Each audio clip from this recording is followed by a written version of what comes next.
I'm Meet the Bice User, and today I'm going to be reviewing this new Flume mixtape, Things Don't Always Go the Way You Plan. Flume has returned with a new mixtape shortly after his 2022 record I highly enjoyed. So I was definitely hyped about this surprise release, where I was already impressed looking at the track list with an injury reserve feature. But what we also see is all the songs being labeled as Export WAV, with the year I assume it was made, which had me open to believe this was going to be a compilation of B-sides to all the projects he's put out so far. And not all scrapped material is bad, but something's telling me these tracks were scrapped before they were even finished. With the injury reserved featured Counting Sheep, Richie with a T carries out the groovy, whispering rap flow I always loved him for, but the beat he raps on, while chaotic, is too soft and skeletal for me to be as engaged as I can potentially be. Nice to Know You was interesting to me, with it sounding much like a track off the 2022 Flume record DHLC, with its structure, rising synths, and complementing sounds popping in when needed. This track seems to be the idea in its pre-DHLC form. Why's 2012 Export WAV label is believable to me because it's as flashy as remembered from that era, especially with the bubbly synths showing up. But that might be the only interesting thing about the track. Isabella Manfredi's high-pitched but clean voice packs a lot in the track Rhinestone, making her another good feature to up the quality of the overall experience. But unlike the others, the follow-up Dream didn't have much to redeem anything.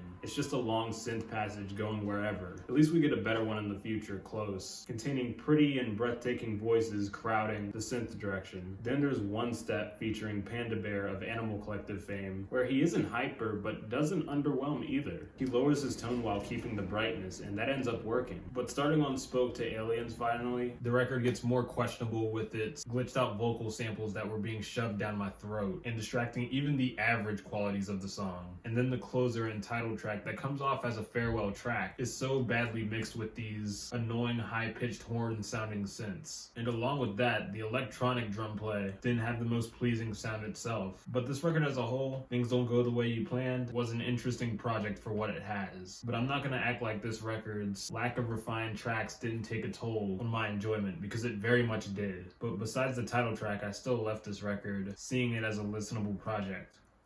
I'm gonna give this album a 4.8, and as always, like and subscribe. And if you want to read my reviews, I have an Instagram with it all written, and I also have scores for older albums if you want to check those out. Link in the description.